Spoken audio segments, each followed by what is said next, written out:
Hello, good morning. My name is Ariana Serpentine, and I am a multi-traditional polytheist witch, astrologer, oracle, and author, among other things. I've been part of several magical and spiritual systems and traditions, and I still practice some of them. And I have a broad range of experience when it comes to different systems and how they handle different types of thinking. If you're at all familiar with my work, you won't be surprised that I'll be focusing on the gender binary with this talk. Before we go any further, let's talk about what I'm referring to when I'm talking about the gender binary, and especially an essentialist idea of it, because I think that's an important thing to interrogate and examine. Um, I see good morning from a lot of places too. Hello, everyone. You'll see I've got a bunch of boxes in the background. I'm so sorry. I just moved. So it's still fairly fresh right now. Oh, yes. But anyway, the gender binary. It's a way to discuss the idea that gender exists in a framework that only consists of a male pole and a female pole, and that the that things embody only one or the other of these qualities, and that these qualities are immutable and essential. That is to say, they represent an essential quality of the universe that exists independently from human thought. The idea of an immutable gender binary is one that's common to many magical and spiritual systems, partly as an outgrowth of the cultures that the systems arose in. Assumptions about what makes something masculine or feminine, and thus appropriate to men or women, are based on local culture, and they change over time and cultural exchange. There's nowhere that they're written in stone for all of humanity. As an example of the way things change over time, I think a lot of us in the West are familiar with the idea that blue is for boys and pink is for girls, right? But we know that a couple hundred years ago, those roles were flipped because red was considered a strong color and thus fit for boys, and pink was a lighter version of red. And blue is considered a delicate color and thus fit for women, or appropriate for women. These values have changed over time. These aren't set in stone. These are things that we mutually decide upon and agree upon. So, in this talk, I'm also going to be primarily using astrology for examples for several reasons. First off, it's a magical and spiritual framework that does have language grounded in the gender binary, although I feel that's unnecessary, obviously, but we'll get into that a little bit, and one that is commonly known and understood. Like, a lot of people know astrology, and trust me, I'm not going to get into any heavy jargon or anything like that. You don't need to know anything complicated about astrology to get what I'm putting down here. Um, and it's also one that I'm very familiar with because I do astrology. I write a column and I, um, you know, do readings for people and things like that. So, um, let's start with some quotes and some examples, an example of this kind of binary thinking as it exists in astrology. So, this quote is from On the Heavenly Spheres, a book on the art and practice of traditional astrology by Helena Avelar and Louis Ribeiro. On the Heavenly Spheres is probably one of the best modern books on traditional astrology that exists. I value it highly. However, in their section where they talk about gender in relationship to planets, they say, everything in the manifest universe can be classified into two genders, feminine and masculine. The classification of masculine refers to an extroverted and active expression, while the term feminine refers to an introverted and receptive expression. End quote. Much respect to the authors of the book, which is one of my favorite tomes on astrology, and of course to the tradition of astrology itself. But there are some problems with using this kind of language. You see, language affects the way that we think about things. The words that we use indicate subconscious bias, and they also shape our subconscious bias. They expose an underlying framework of belief that may not always be good or helpful. The way we talk about things not only shows how we think about things, but when we talk about them in a certain way, it reinforces the way other people think about them too, which is why it's important to interrogate and consider why we say the things that we do and why we use the language that we do. Well, what about neutral? We're getting there. And that's actually a really good question. What about neutral? This particular quote leaves no room for neutral. The quote itself is, everything in the manifest universe can be classified into two genders, feminine and masculine. Leaves no room for neutral. A lot of this thinking doesn't. And that's kind of one of the things that I'm addressing in this talk.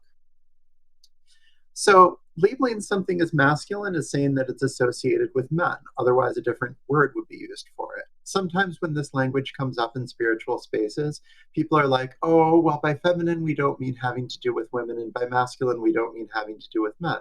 I'm like, then why are you using that particular language? The same goes for labeling something as feminine, and it's important to interrogate why we choose to do this. According to the quote, the masculine principle is active. Are men active by nature? Are women introverted by nature? Are these essential qualities of someone being a man or a woman? If human beings are more complicated than man and woman, and we know for a fact that we are, happy pride, why are we reducing the universe to masculine and feminine when there is a broader range of expression in reality? When we look into what things are considered essentially, and remember, when I say essentially, I'm suggesting that there is a universal essence to these expressions of reality. Essentially masculine and feminine, it's important to ask ourselves where these ideas come from and if they make sense. Like, are women passive by nature? If not, why is passivity considered a feminine quality? Are men active by nature? And we've all known lazy men, and we've known passive men, and we've known calm men. We're not saying that they're not men. Are we saying they're not manly enough because they're not active? Putting down these principles as essential principles is saying something about the people that these principles then apply to, because we're using these words that are based on human concepts of ourselves. Human gender. We see all the time in day-to-day life people being judged for not performing their gender well enough, being told that they are not who they are because they do not embody these qualities that we have collectively decided are masculine and feminine. And again, those qualities are not the same world over, and they have not been the same from time to time and culture to culture. An interesting example with the active and passive is in Tibetan Tantra. The masculine principle is considered the compassionate passive principle, and the feminine principle is the active getting stuff done principle. So just as a flip example of these things aren't set in stone. Masculine and feminine are not essential qualities, or if they are not tied to gender. If they are not tied to gender, then why are we using gendered language around these qualities, right? Why does it matter? It matters because it shapes how we think, how we speak, how we write, and how we act. It matters because if passive is a feminine quality, then we're saying that women are passive. We're saying that to be feminine is passive. Where does that concept come from? Definitely has a lot to do with patriarchy, right? Might it not be valuable to rethink language that reinforces ideas that associate womanhood with passivity, with receptiveness, with introversion? I think it would be. I think all of these qualities, and the qualities associated traditionally with men and boys, are qualities that all humans can possess, right? I think it's important to consider what qualities we associate with what and who. Misogyny and patriarchy have been the order of the day in most recorded human civilization. Ideas that women and men have specific roles and function that they can only perform reinforce that misogyny, hierarchy, and the patriarchy that's the mix of the two of them. It falls on us to consider and potentially alter our language to open our minds to new, better, more liberatory styles of thought. It is valuable to acknowledge the sources that a tradition springs from, honor the ancestors of that tradition, while still wanting to do better and practice that tradition in a way that is less harmful.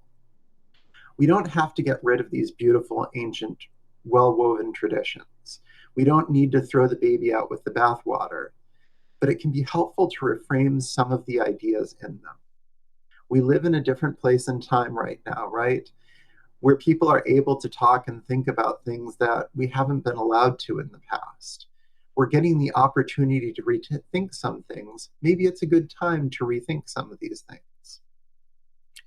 Let's talk about something else here in this statement. Everything in the quote, everything in the manifest universe can be classified into two genders, masculine and feminine, end quote. Everything in the entire manifest universe, that's quite a claim to say the least. The universe is a big place. And we know that even among species that have sex, having two of them is only one of the potential modes of reproduction. It might be accurate to say that quite a bit of multicellular life can be split into male and female sexes on a strictly reproductive level, but that's a far cry from the rest of the universe. So if everything in the manifest universe can be classified into one of two of these things, and not a mix or not absent of these qualities or not its own thing, then what is dark matter? Is dark matter masculine or feminine? What is a star? Is one star masculine and another feminine? Who gets to decide that? If you have a constellation, is the constellation masculine or feminine? Remember, everything only gets to be one or two at one of these two things. So the constellation, if it's made up of mostly masculine, is this a numbers game? If it is more masculine stars than feminine stars, is it a masculine constellation? What is the gender of a nebula? Is it masculine or feminine? Putting everything down into this idea of a binary of two reduces the complexity of the universe. It reduces the complexity of what we get to deal with, what we get to see, what we get to interact with, and what we see within ourselves spiritually as well. Because the way we talk about things and the way we think about things changes. Well, the way we talk about things changes the way we think about things. Taking a trait, a human trait, one that varies by place and time, and stating that it's a fundamental quality of the universe when only humans and arguably the majority of larger animals display it is simply incorrect. Yet we see this idea over and over again in magical thought. It's really common. One of the most influential metaphysical books of the 20th century, the Kybalion, makes a similar claim with its principle of gender, stating that gender is in everything. And it goes on to state that gender is masculine or feminine, one or the other, one or two, right? Binary. So let's get to a different astrological quote. There's a 6th century philosopher and astrologer, Olympiodorus, and he wrote, and I quote, "And further they say that the sun is male and the moon female, since it belongs to the male to give and to the female to receive. So since the sun gives the light and the moon receives it, for this reason they give him a male name and her a female." On its face, end quote. On its face, that sounds pretty harmless, right? And for the time and the situation that it was written in, it probably was. But this is the year 2025. We know that it is not for the male to give always, nor for the female to receive always. Happy Pride.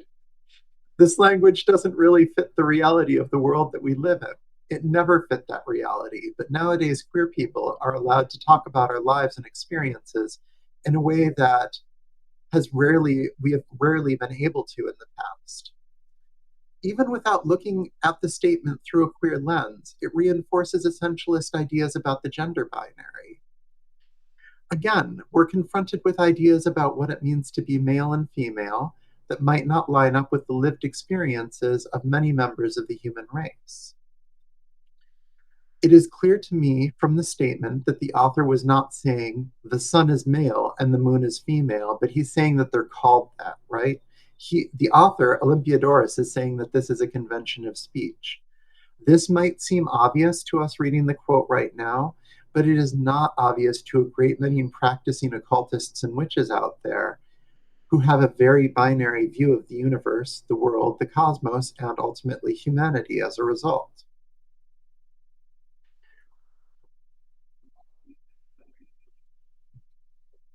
Now, I just wanted to say, I missed saying this at the beginning of the talk. I'm talking about astrology here, but I'm using it, as I said, as an example of a framework that has binary language. I'm going to do a short Q&A at the end of this once I'm done with the rest of my talk. And we can workshop ideas for other systems, bring up suggestions for other systems and ways to apply these thoughts to other systems. So there's the problem. What do we do about it? What's the solution to this? Well, the easiest one that I can think of is to say what you mean. Interrogate why you are labeling something as masculine or feminine and give yourself a thought exercise. How does that apply to people I know? Does it always fit? How does that apply to our cultural ideas, the current cultural ideas of your culture, of masculine and feminine? Does it fit? What does that say about the idea in the first place? What does that say about that concept that's being labeled as masculine or feminine, right? Figure out what's being actually said. If the polar split you're using as the split, if it's active versus introverted, like in the first quote that I gave, say that. Call them an active and introverted quality. That harms nothing, and it has the benefit of being what you actually mean. If you're saying giving and receiving, receptive and projective, kind of like with the second quote, there's no problem with saying those exact things. Say receptive and projective. That's what you actually mean. I guarantee you, you probably don't actually mean lady qualities and man qualities, right? Like, that's not what these things ultimately are supposed to represent.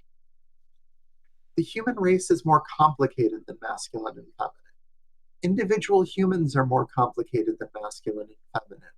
Male and female, boy and girl, man and woman, M and F, all of these things that we use to designate the gender binary. The universe is more complicated than masculine and feminine.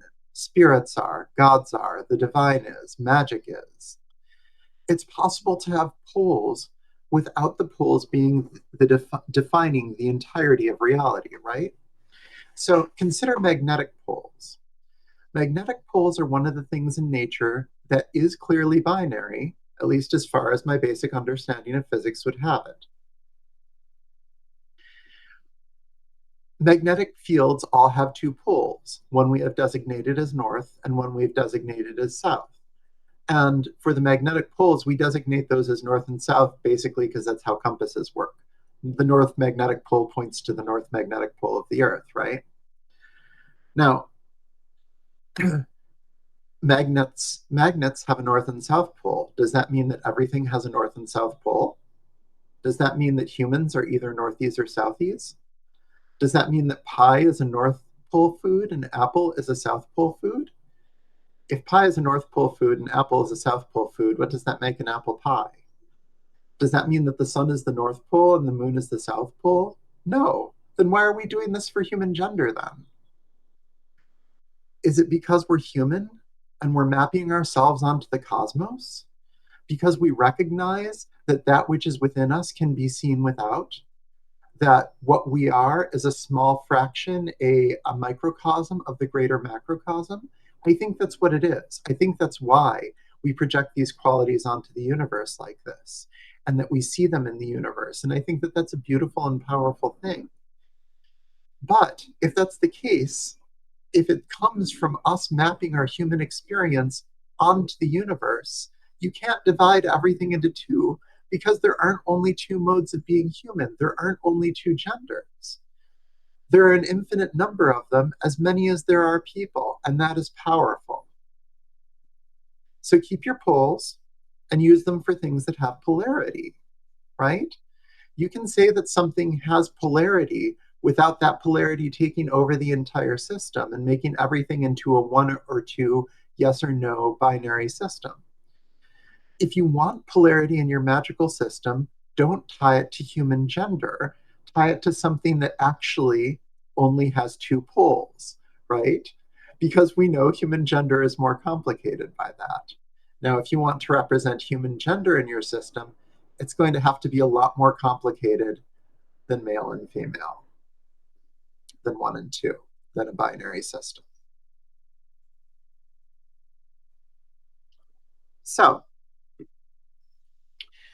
that was my general talk.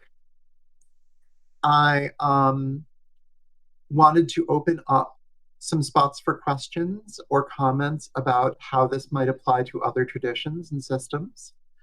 I used astrology primarily because it's a well-known system and because it's one that I am familiar with myself.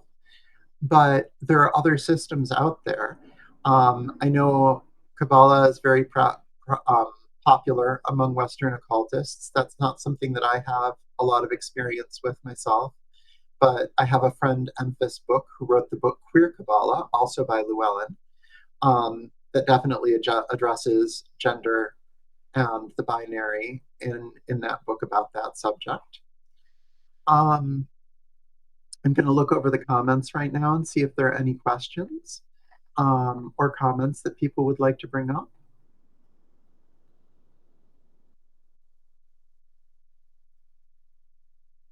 I see someone else was saying that they're using active and passive in tarot and astrology because it's more neutral and receptive and projective. That's right. I guess, I mean, my real point here is that when we're talking about masculine and feminine in these systems, we're very rarely actually talking about human qualities. We're talking about other qualities.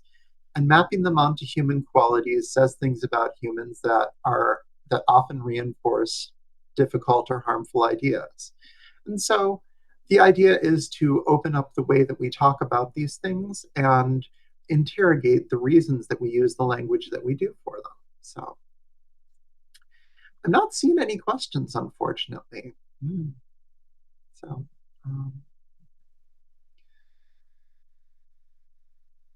anyone else want to pipe up or?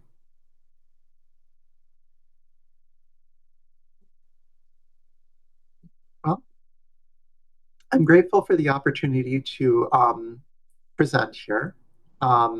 I was hoping for a little bit more interaction at the end. Can you speak to tarot a bit about traditionally masculine or feminine cards, how to make them more neutral? Yeah, actually, that's a really good one. I use tarot all the time. Well, thank you, Daryl. I use tarot all the time. And I understand that tarot has face cards and it also has some of the major arcana that represent or suggest one particular mode or another of a gender binary. Honestly, with the face cards, I just use them as person. I know too many people who don't fit into masculine or feminine very clearly for me to be able to pull out a King of Swords and be like, oh, that's a guy in your life. We're not sure that's a guy in your life. That could be a person who's very perceptive and very intelligent, someone who's very gathered, and someone who is able to see through bullshit with clean lines.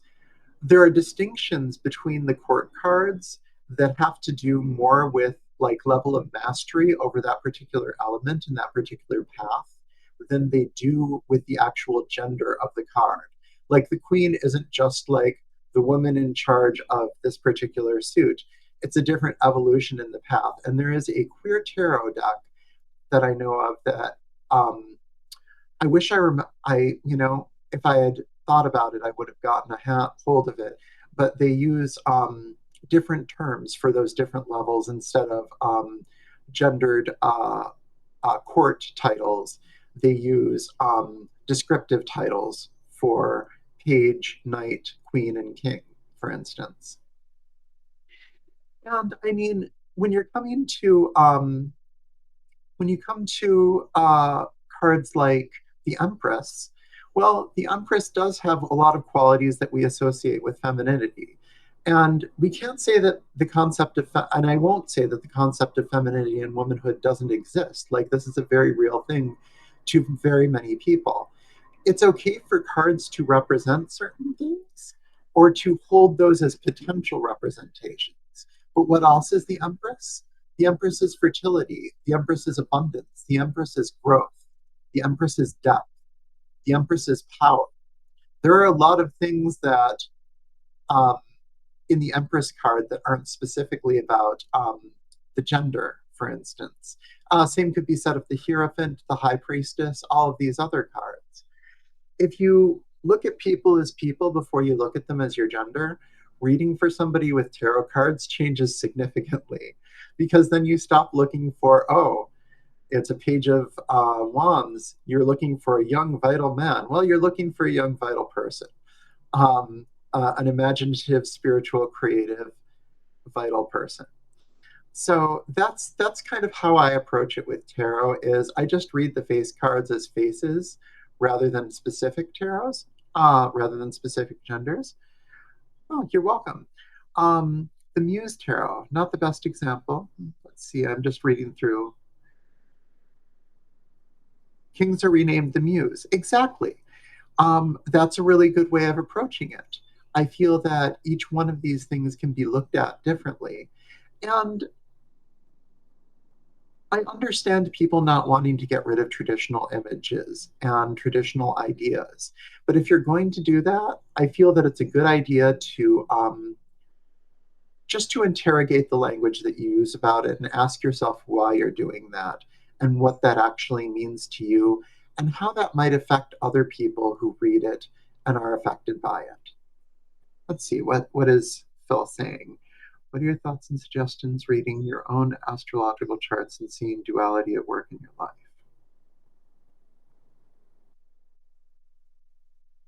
Hmm.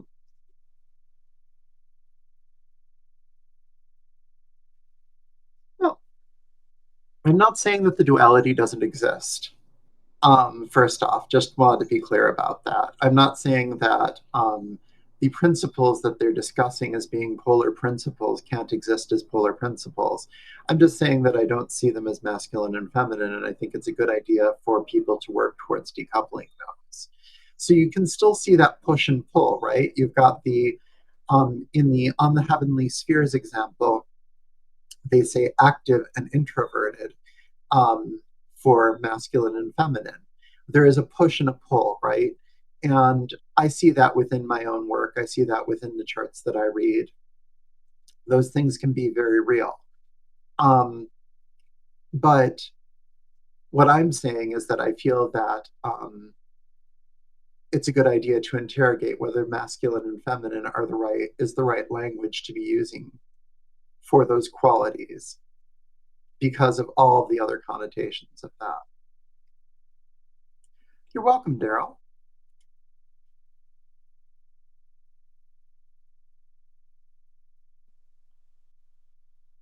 Yeah, that's absolutely true. Any systems that I've found that truly have no polarities? That's a really good question.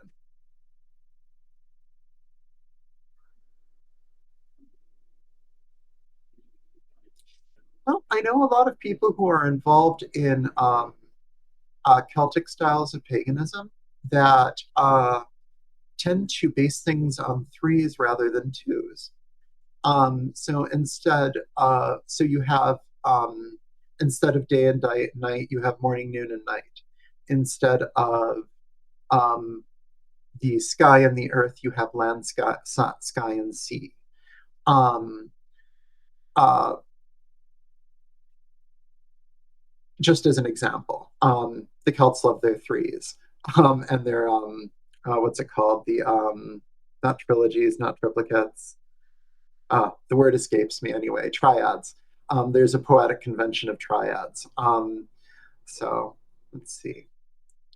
Well, it looks like we're reaching towards the end of things.